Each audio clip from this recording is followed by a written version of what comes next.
కమలాత్మిక. ఈ పేరు విన్నారు ఎక్కడన్నా? కమలాత్మిక అంటే ఎవరో కదా, లక్ష్మీదేవి. అవునా? కమలం, కమలం. అవును. కమలంలో అవునా? పుట్టింది ఎవరు? లక్ష్మీదేవే లక్ష్మీదేవి. కదా.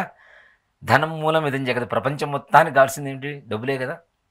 ఈ అమ్మవారి ఉపాసన ఎవ్వరూ కాదని చెప్పలేరు, అంటే ఎవరు వద్దని చెప్పరు కదా డబ్బులు అయితే.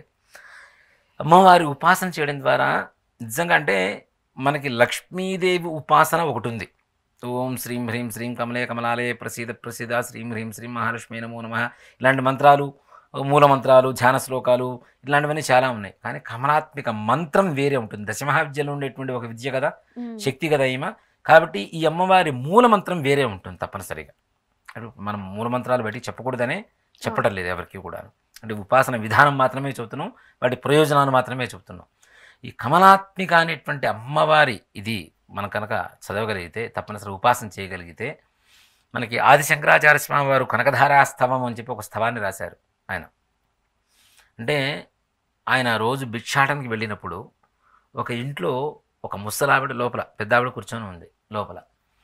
అమ్మ భవతి భిక్షాందేహి అని అడుగుతుంటే, ఏమీ లేవయ్యా నా దగ్గర, ఏం లేవయ్యా, ఏం లేవయ్యా, ఏది ఉంటాడు అది వేయమ్మా.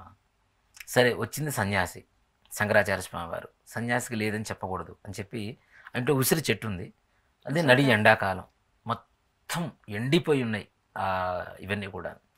ఒక ఉసిరికాయ ఇంట్లో ఒక మూలన ఎక్కడో ఎండిపోయిన ఉన్న ఉసిరికాయని తీసుకొచ్చి శంకరాచార్య స్వామి వారికి భిక్షగా ఇచ్చిందిట. ఆవిడ దాన గుణానికి మెచ్చి ఆది శంకరాచార్య స్వామి వారు అక్కడే కనకధారాస్తవాన్ని చదివారు, అంటే లక్ష్మీ అమ్మవారి గురించి. ఆ ఉసిరి చెట్టు నిండా మొత్తం బంగారు ఉసిరికాయలు కాసినాయి. అందుకనే కనకధారాస్తవం చదివితే బంగారం తప్పనిసరిగా మనకి సువర్ణం కొనుక్కునేటువంటి శక్తిని ఎక్కువగా ఇస్తుంది అని చెప్తూ ఉంటారు. అలాగే ఈ కమలాత్మిక అనేటువంటి మంత్రం ఏదైతే ఉంటుందో, ఈ మంత్ర ఉపాసన చేసినట్లయితే నిజంగా చూడండి, ఇప్పుడు మనం అదృష్టంతో పాటు అనుగ్రహం, దేవత అనుగ్రహం కూడా ఉండాలి. అదృష్టం ఉంటే కొన్ని రోజులే ఉంటుంది, టైం బాగుండడం, బ్యాడ్ టైం, గుడ్ టైం, కొన్ని రోజులు అయితే కొన్ని రోజులు ఇది జరుగుతూ ఉంటుంది. అమ్మవారి అనుగ్రహం ఉంటే చెడు కాలాన్ని కూడా మంచి కాలంగా మార్చుకునేటువంటి అవకాశం ఉంటుంది, అంతే కదా. అమ్మ దయ ఉంటే అన్నీ ఉన్నట్లే, ఆమె దయ లేకపోతే ఎన్ని కోట్లున్నా ఏమీ లేనట్టే లెక్క.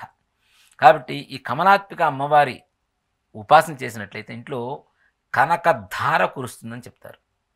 బంగారం ధారలాగా వర్షిస్తూనే ఉంటుంది ఇంట్లో.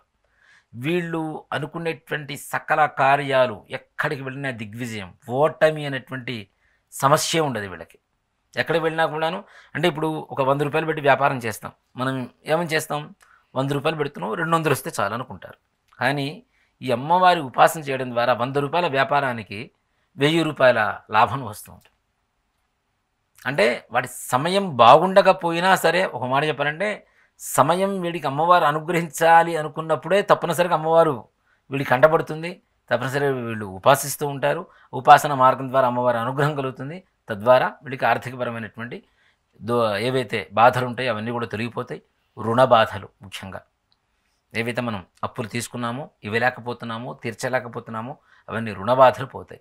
అలాగే మనం ఎవరికైనా ఇప్పించినటువంటి డబ్బులు ఉంటాయి, ఎవరికైనా అడ్డుగా ఉండేసి షూరిటీ ఇచ్చేసి అప్పు ఇప్పిస్తాం, వాళ్ళు ఇవ్వకుండా వెళ్ళిపోతారు, ఇచ్చిన వాళ్ళు మాత్రం మనల్నే పట్టుకుంటారు. ఇలాంటి బాధలు ఏమన్నా ఉన్నా, అలాగే మనకి రావాల్సినటువంటి డబ్బులు ఏ విధంగా ఉన్నా మనం ఎవరికైనా ఇస్తాం, డబ్బులు రావు, వదిలేసుకుంటాం. నిజంగా చూడండి, అవి అలా కొంతమందికి మాత్రం జరుగుతూ ఉంటాయి. తప్పనిసరిగా అమ్మవారి అనుగ్రహంతో 1,00,000 రూపాయలు ఇస్తాడు, ఇక రావు, ఇంకా అడగడం అనవసరం, అతను ఎక్కడున్నాడో కూడా తెలియని పరిస్థితుల్లో ఉంటారు. కానీ ఉన్నట్టుండి అతను ఎక్కడో తారసపడి మీకు నేను డబ్బులు ఇవ్వాలి అని చెప్పి ఇచ్చేసి వెళ్ళేటువంటి వ్యక్తులు చాలామంది ఉంటారు. అది కూడా ఈ యొక్క కమలాత్మిక అమ్మవారి అనుగ్రహంతో తప్పనిసరి కలుగుతుంది. అంటే లక్ష్మీదేవి అనుగ్రహం కావాలి అనుకుంటే మాత్రం తప్పనిసరిగా కమలాత్మిక అనేటువంటి ఉపాసన చేయడం అనేది చాలా మంచిది.